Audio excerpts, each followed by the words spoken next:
வாழ்க வளமுடன். Astro news நண்பர்கள் அனைவருக்கும் இனிய மாலை வணக்கங்கள். இன்று பணம் பத்தும் செய்யும் என்று சொல்வார்கள். பணம் என்றால் பிணமும் வாயை திறக்கும் என்று சொல்வார்கள்.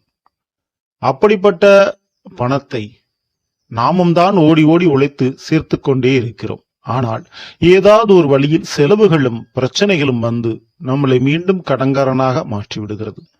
அப்படி இந்த 2024 நீங்கள் கடன்காரனாக மாறக்கூடாது என்றால் இந்த பதிவை முழுமையா பாருங்க. குறிப்பாக இன்றைய பதில் மிதுன ராசியில் பிறந்த உங்களுக்கு ஒரு 3 பொருட்களை அல்லது 3 விஷயத்தை இந்த 2024 தவிர்த்தால் கடனை குறைக்க முடியும், பணம் கையில் தங்கும், தேவையில்லாத விரை செலவுகள் வராது. சோ அதை பத்தி பார்க்க போறோம். பதிவை ஃபுல்லா பாருங்க. நம்ம சேனலை மறக்காம சப்ஸ்கிரைப் பண்ணி வச்சுக்கோங்க.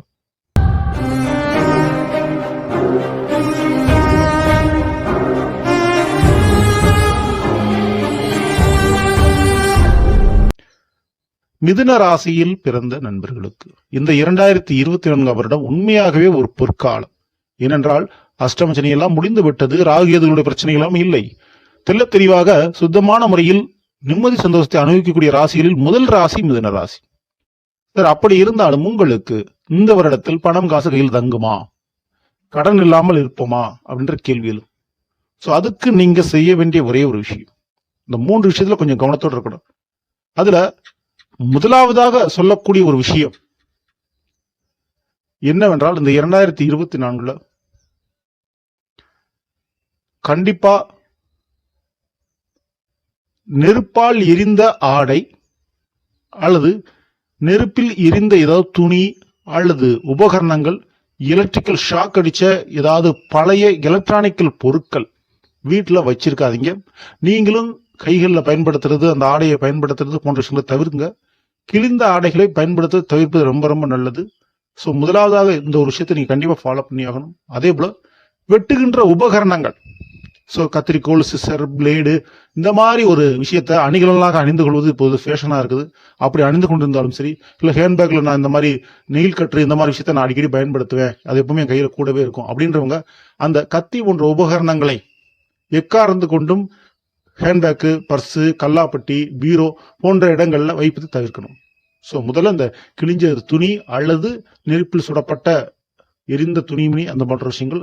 அடுத்து இந்த ஆயுதம், இத முதல்ல தவிர்க்கணும் இந்த 2024. சரிங்களா? இதற்கு அடுத்து குறிப்பாக நாம் செல்லுகின்ற இடத்திலெல்லாம், போற வர இடத்துல எல்லாமே முக்கியமான ஒரு விஷயத்த நம்ம எப்பவுமே எல்லாருக்கிட்டையும் நம்ம செய்யக்கூடிய ஒரு விஷயம், அது என்னன்னா பணம் கொடுக்கிறது இல்ல வாங்குறது. அந்த ஒரு நிலைப்பாடு எல்லாத்தையுமே இருக்கும், எல்லாருடைய தொடர்புலையும் இருக்கும். அப்படி பணம் கொடுக்கும்போது சரி, வாங்குகின்ற பொழுது சரி, இந்த செவ்வாய்க்கிழமை அன்று மட்டும் எக்காரணத்தை கொண்டும் பணத்தை கொடுப்பது வாங்குவதை தவிர்க்க வேண்டும் இந்த மிதுன ராசியில் பிறந்தவர்கள். அப்படி இருந்தா நீங்க மிகப்பெரிய கடனாக ஆகிறதுக்கு வாய்ப்பு உண்டு. பணம் காசு கையில் தங்காமல் போவதற்கு சான்சஸ் நிறைய இருக்கு. சரிங்களா?